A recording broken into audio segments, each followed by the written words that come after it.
C is case sensitive language, therefore some and some will represent different variables or function names. Okay, so see, you have to remember that this is very important. C is case sensitive, so anything written in capital, okay, anything written in caps and anything written in small letter, they will serve different purpose. Okay, here some, although the name is the same, but however we are writing it in uppercase and lowercase. Yes, this is a lowercase string, this is an uppercase string. So whenever, always make sure that in C, okay, it is case sensitive, means uppercase and lowercase strings are considered different, though the names might be same. Okay, this you have to remember. Okay, next we have keywords. Okay, so what are keywords? You see, in C, okay, apart from identifier, so as you have seen, we will be making use of different words in this language.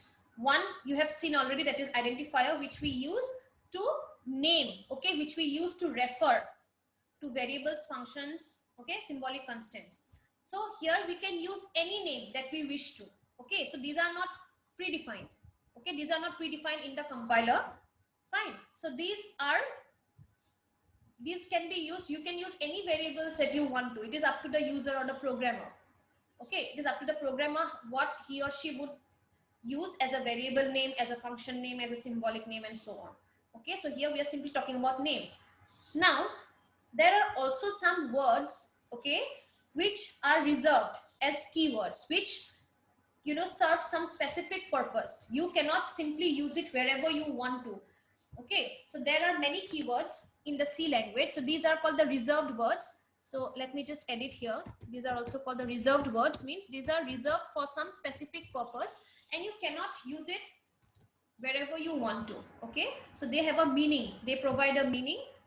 So therefore you have to use it only where required. Okay, also that keywords must always be written in lowercase and are not available to users as variables or function names. So as I said, you have to use these keywords only when required because they serve a purpose. So you cannot make use of keywords for identifiers. Okay, you cannot use them as identifiers. You cannot use them to name a variable or to name a function. Okay, so we have many basically 32 keywords in the C language. A few of them are given here. Okay, if, else, do, for, while, switch, break, go to. Many of you told me in the first interaction session that you have gone through the C++ language. You had this language in your HS, so I hope you know all this. So see, we have various keywords in C language. Okay, here I have stated only a few: if, else, do, for, while, switch, break, go to. So each of these words mentioned here have, they serve a purpose. They have a specific task. They do a specific task. Okay, so you cannot use these words as identifiers. Okay, please be, remember this. Don't get confused. Next we come to tokens. Okay, till identifiers and keywords, is it clear? At least idea paisa ne what I'm trying to say. When we will start with programming, then you will understand better. But however, at least have you understood the definition and the examples? Yes, ma'am. Anybody has any doubt with identifiers or keywords? See, simply you have to remember that there are, many students gets confused between identifiers and keywords.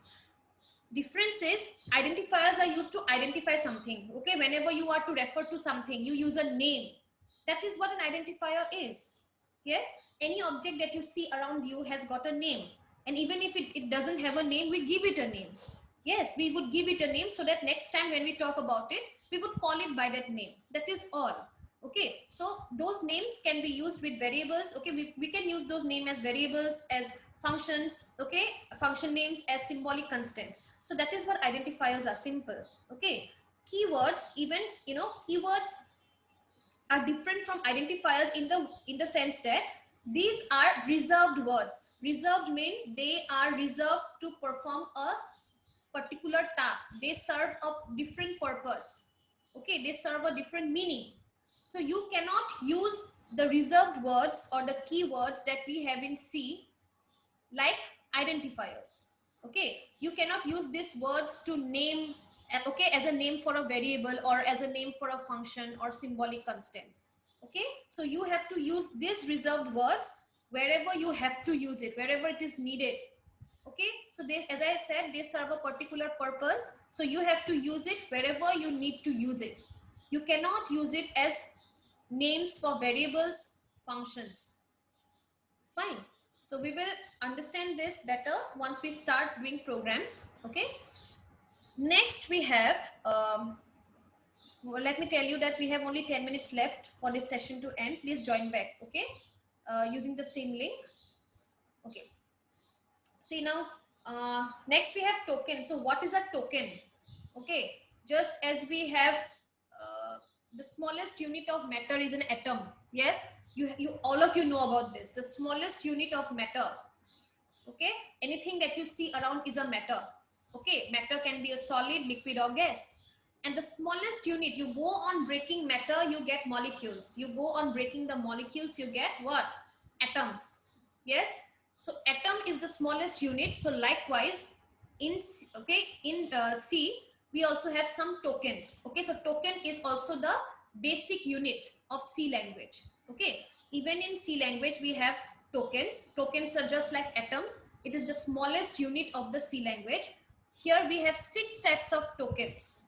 Okay, we have 6 types of tokens in C language. So these are the 6 different tokens that I have mentioned, and you cannot break them further. Okay, you cannot just break these tokens further. So first is the keywords that we have already discussed. Okay, so keywords are one type of a token, okay, that we use in C language. So you cannot break this down further. Okay, so just like this, so we have many keywords. I told you 32 keywords. I've just given 2 examples here. Then next is identifiers. I have also mentioned about identifiers already. Okay, so just like here, you know, we say sum, okay, or find average, etc. So these are identifiers, okay, to name, to refer to something. Okay, next we have starting from number 2, we have constants. Okay, so we have, okay, constants start করুন। Okay,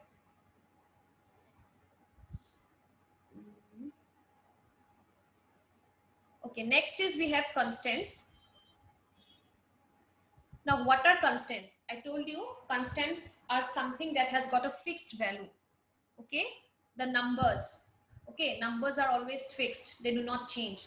Okay, something that will never change even if you want to. For example, the value of pi, that will always be 3.142. That will never change. Okay, it will always be 22 by 7. You cannot change it to 22 by 8, or you cannot change it to 22 by 6. Okay, so that is a constant, something that will never change. Fine, so that is a constant. Okay, now see, we will discuss, there are many types of constants. Okay, we will discuss each one by one. So broadly, constants are of 2 types. One is the numeric constant and one is the string or character constant. Okay, one is numeric constant, one is the string or character constant. Talking about numeric constants means the numbers that we use to represent constants. Okay, so again, talking about numeric constants, there are 2 types. One is the integer constant and the other is real or floating point constant. So integer constants are the integers. Okay, it can be positive integer also, it can be negative integer also. Okay, it can be the decimal number system also, it can represent the octal number system also. Octal number system means base 8. Yes, base 8 number system, or hexadecimal number system, that is base 16. Okay, so here we will simply talk about the integers. The integers can be positive or negative. It can be any number system like the decimal, the octal, the hexadecimal. Okay, so integer constants mainly covers this constants. So here you have, see, first we have 25, okay, which is a decimal constant. Yes, this is a base 10 number. This is a base 10 number 25. Okay, it's a positive number. Then we have, so what are integers? Heblaku confused about integers are what? These are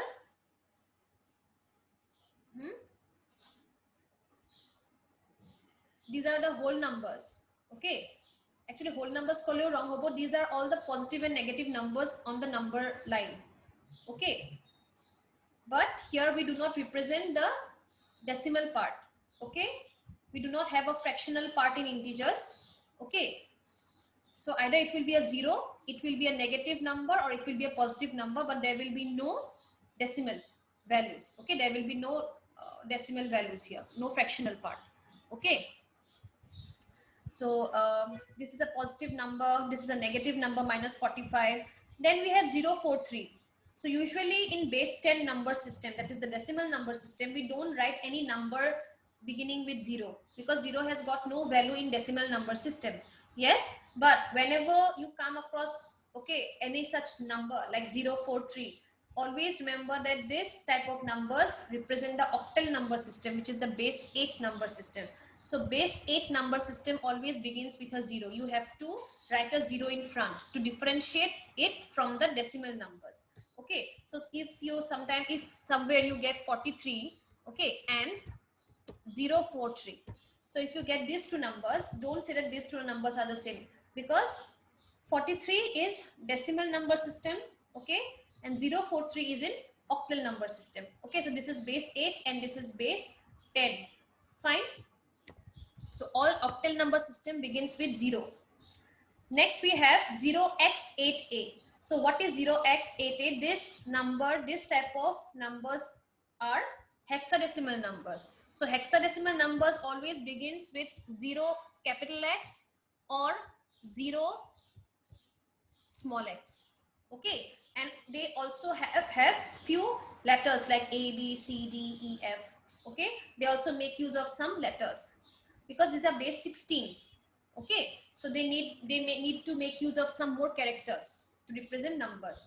So hexadecimal numbers always begins with a 0 followed by an x. The x can be capital X, small x, okay, followed by the number, whichever number, okay, it has to represent.